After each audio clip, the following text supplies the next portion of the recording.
வணக்கம் மக்களே, welcome to பகீல். என்னங்க மீசி தாடிலாம் வச்சுட்டு மிலேஷன் ஆக்டர் குபேன் மாதிரி இருக்குன்னு பாக்குறீங்களா? ஹாக்கி பேட்டு மீசியை பார்த்தாலே தெரியல, ஜுங்கேஸ்டா.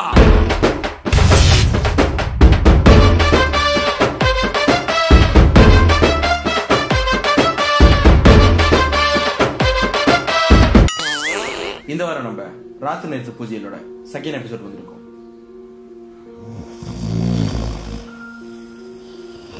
இந்த வாரம் ராத்திரி நேரத்து பூஜை இல்ல, இன்னும் பயங்கரமான மோசமான பேய்களை பத்தி பார்க்க போறோம். அதுல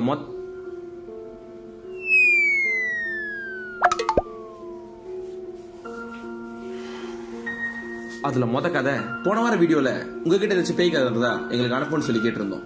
அது யாரும் மதிக்கல, அது ரெண்டாவது கதை. ஆனா இருந்தாலும் எங்க வீடியோ பார்த்து மதிச்சு ஒரு ஆண்டி இப்பொழுது எங்களுக்கு மெசேஜ் பண்ணாங்க. ஆண்டி யாருன்றது மேட்டர் இல்ல, அந்த ஆண்டி சொன்ன கதை தான் மேட்ரு. அந்த ஆண்டி சொன்ன கதை என்னன்னா, ஹைவே ஓரத்துல ஒண்ணு போ ஆசைப்பட்டு பேயோட ஒண்ணு பண்ணான ஒரு தம்பதிகளை பத்தியான கதை. இப்போ ஹைவேல ஒரு ஹஸ்பண்ட் அண்ட் ஒய்ஃப் கார்ல போயிட்டு இருந்திருக்காங்க. போயிட்டு இருக்கும்போது அந்த ஹஸ்பண்டுக்கு அவசரமா முட்டிருச்சு. சரி, ஹைவே ஓரத்துல நிப்பாட்டி ஒண்ணுக்கு இறக்கி விட்டுருன்னு சொல்லி காடி கதவு திறந்து இறங்கியிருக்காரு. சரி, வெளியே இந்த ஹைவேல போகும்போது அவர் ஒண்ணுக்கு போறத பார்த்து யாரு கண்ணு வச்சிட சொல்லி ரெண்டு கதவும் திறந்து விட்டு மரச்சாப்புல ஒண்ணுக்கு போயிருக்காரு. ஹைவே ஓரத்துல ஹாயா ஒண்ணுக்கு போயிட்டு நம்ம அங்கிளை பார்த்து ஒரு கண்ணி பேய் ஹாய் ஒன் லவ் ஆயிடுச்சு.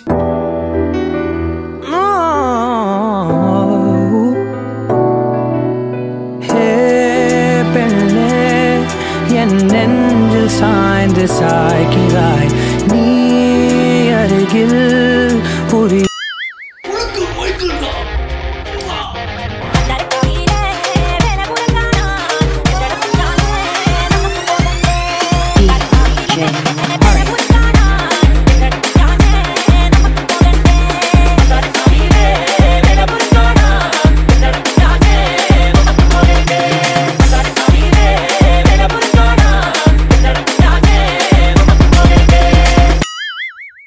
டான்ஸ் ஆடி டயர்டான நம்ம புழுக்க மைக்கிலே சி மூத்திர அங்கிளே டான்ஸ் ஆடி டயர்டான நம்ம புழுக்க மைக்கிலே சி மூத்திர அங்கிளே ரொம்ப டயர்டா இருக்குன்னு சொல்லி சீட்டை கீழே இறக்கி படுத்துட்டே வந்திருக்காரு. ஆண்டியும் டிரைவ் பண்ணி போயிட்டே இருக்கும்போது என்னடா மூத்திர வாடையோட கலந்து இன்னொரு வாடை வருதுன்னு சொல்லிட்டு கண்ணாடி திருப்பி பார்த்துருக்காங்க. அப்பதான் நம்ம பகீல் எபிசோட பார்த்த ஆடியன்ஸ் மாதிரி பின்னால் ஒரு பேய் உட்காந்துட்டு இருக்கு. எப்படியும் நான் சொன்ன நீங்க நம்ப மாட்டீங்க. அதனால பாதிக்கப்பட்ட நம்ம புழுக்க மைக்கிலே சி மூத்திர அங்கிள் வைஃப் சொல்றதை கேளுங்க. நான் ரொம்ப பயந்துட்டேன். ஏன்னா அந்த தீய சக்தியை கண்ணால பார்த்தப்ப எனக்கு அவ்வளவு பயமா இருந்துச்சு. ஆனா நல்ல வேளை எனக்கும் என் கணவருக்கும் எந்த ஒரு ஆபத்தும் வரல. ஏன்னா உங்களுக்கும் இதே மாதிரி பிரச்சனை இருந்துச்சுன்னா மறக்காம காடியில போகும்போது போத்தி எடுத்துட்டு போயிருங்க. ரெண்டாவது கதைக்கு போறதுக்கு முன்னாடி மூச்சு நல்லா எடுத்து விட்டுருங்க. மூத்திர வடலாம் வெளியே போட்டோம். நம்ம அடுத்ததா பார்க்க போற கதை லைஃப் டைம் சீக்கிரம் சார்த்திபன் சி சைத்தான். டேய், நான் யார் தெரியுமா? பூச்சல் மைக்கேல் டா. எல்லாம் ஜிம் பாடிடா, ஜிம் பாடி. ஆம்ஸ் பாத்தியா? அங்கிள் அங்கிள் நானும் தொங்குறேன் அங்கிள். நீ வீட்ல போய் தனியா தொங்கு. உன்னை தொங்க விட்டு ஒரு கைய பறி கொடுக்கறக்கு. ஸ்டமக்க பத்தியாடா? குத்துறா. ஆஹா, வலுவா குத்துவான் போல் இருக்கே.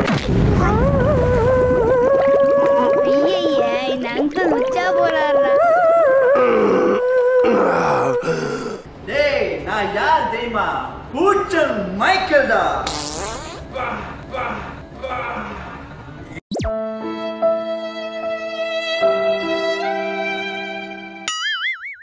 நம்ம தக்காளி சட்னி மாதிரி யூடியூப்ல ஃபேமஸான ஒரு யூடியூபர்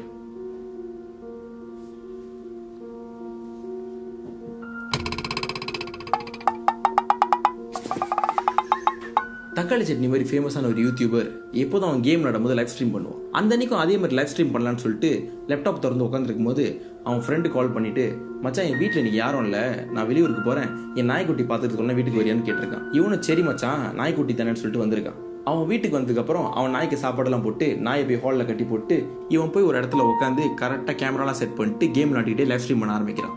இவன் கேம் விளையாடுறான் 2 மணி நேரம் ஆகுது, 3 மணி நேரம் ஆகுது, மணி நைட்டு 12 ஆகுது. ஆனதுக்கப்புறம் இவனை கேம் விளையாடிக்கிட்டே இருக்கும்போது லைவ் ஸ்ட்ரீம்ல லைவ் பார்த்துக்கிட்டு இருந்தான் அவனோட ஒரு ஃபேன் ஒருத்தன், ப்ரோ உங்க பின்னால ஒரு கதவு இருக்க, அது திடீர்னு ஆடின மாதிரி இல்லை அப்படின்னு கேட்டிருக்கான். அதை இக்னோர் பண்ணிட்டு அவங்க கேம் விளையாட ஆரம்பிச்சிடுறாங்க. கேம் விளையாடிட்டே இருக்கும்போது இன்னொரு ஃபேன் ஒருத்தர், ப்ரோ உங்க பின்னால உள்ள பல்பு லைட்டா ஆன் ஆஃப் ஆனிச்சு அப்படின்னு சொல்றான். இவனும் ஆன் ஆஃப் ஆச்சான்னு சொல்லிட்டு திரும்பி போய் பார்த்துக்கிட்டே இருக்கும்போது இதுக்கு பக்கத்தில் உள்ள ரூம்ல திடீர்னு கதவு சொந்தமா திறந்து திடீர்னு சாத்துனுச்சு. இவனுக்கு பதட்ட தாங்க முடியல.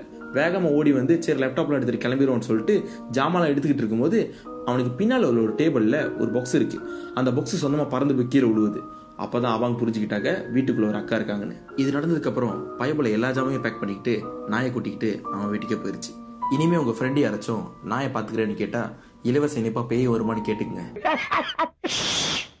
ஜோக் இல்லையா? இதே மாதிரி அமானுஷமான விஷயம் உங்ககிட்டயும் இருக்கா? மறக்காம கமெண்ட்ல சொல்லுங்க. லைக் பண்ணுங்க, ஷேர் பண்ணுங்க. மறக்காம தக்காளி சென்ஸ் சேனலுக்கு சப்ஸ்கிரைப் பண்ணிடுங்க.